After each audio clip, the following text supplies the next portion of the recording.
this is a question from all of us, I think. Many of us are Facebook users, Yes. and we've read some not so good things about Facebook, some of them coming from you. So should I quit cold turkey? Oh gosh, John, it's a tough question for me because um, if good people leave Facebook, what happens to the rest of the people on Facebook? If people who want facts leave social media, what happens to the people who stay on social media? That includes our younger generation. So, I mean, the biggest problem, what I'll give you a quick answer. I don't believe you should. This is why we have it, because denial doesn't actually change reality, right? People will still, we will still be polarized and radicalized. You just won't know. And for us, part of knowledge is really critically important. The way we were able to defend ourselves was because we gathered the data and actually turned being a target into a plus. It's both a blessing and a curse because only the target of attacks sees all the attacks. This part of the room may only see one part. You'll see another one. It's like the elephant, you know, you feel different parts of it. You see another part. But the person or group being attacked sees it all. And so we use that as an opportunity to take down the data and analyze it and realize that this is it's something that America couldn't quite get or maybe didn't get on purpose, which is it isn't a freedom of speech issue. It's freedom of speech is being used to stifle freedom of speech, right? The pounding information operations. Because when you say a lie a million times and you pound the target to silence, then you take the narrative out. You know, like on our end, when I came under attack and I was getting an average of 90 hate messages per hour, you're all really nice. I can feel your. And if anyone wants to attack me, please raise your hand now so I can prepare. Um, but but online, you can't tell who's right. And when you're getting attacked 90 times in an hour, and you can't respond because at the beginning, especially, we were a traditional journalist would be told, don't respond.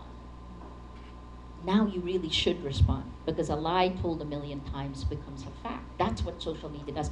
So this is information operations, information warfare.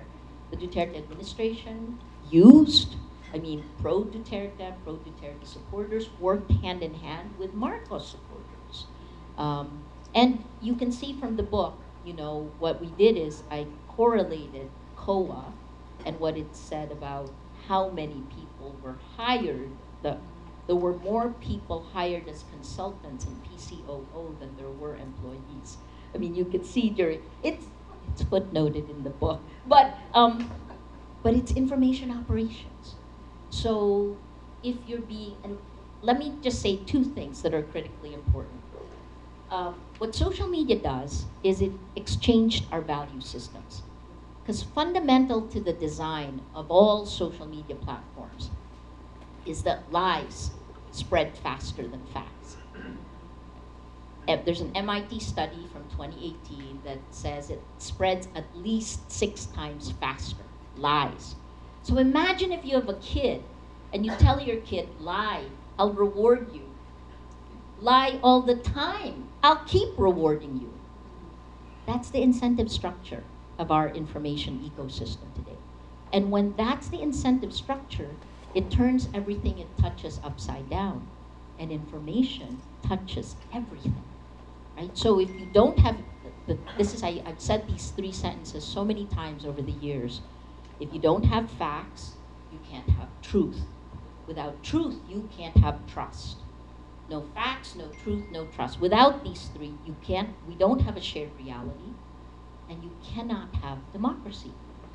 So, and that is shown in the data.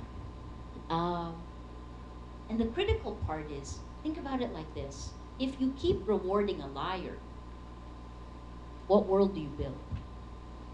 If you're breathing air, I called it toxic sludge in the Nobel lecture, right? But what does this do? Why is the design, why does it spread lies faster and further? Because the end goal of all the social media platforms is to keep you scrolling on your phone. How do they do that?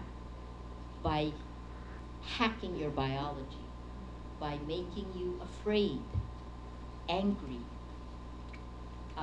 hateful.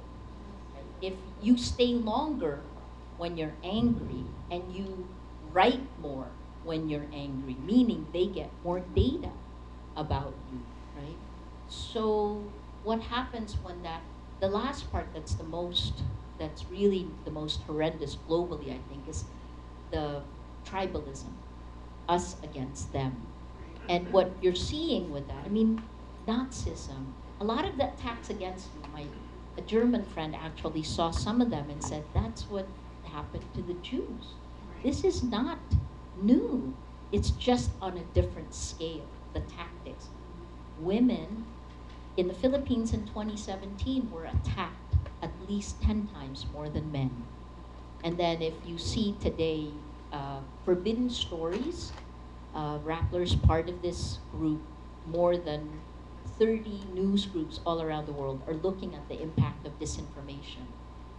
Women journalists, women politicians, women human rights activists are getting pounded in a different way from men. It's not that the men aren't attacked, it's just the women are attacked in a more visceral way, sexist, misogynistic, and many women will opt out, especially younger women. So that shifts our world. Anyway, sorry, I can talk forever. So, please just be aware of your kids. I worry about this next generation because we're teaching them to curate their lives. And they're posting them for popularity. I don't know about you, but I was really glad to leave popularity in high school. Di ba? Parang and now the crowd that you keep wanting the likes from can turn into a mob like that, can be manipulated like that. That's the world. So where does the younger generation, where do we find meaning?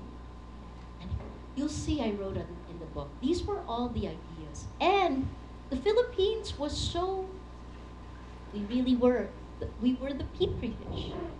Facebook called us ground zero. So, yeah, ang galing natin. Okay, I won't quit Facebook yet. Don't. Well, hopefully it gets better, right? Because that's the other thing that we're trying to do is to get the right legislation in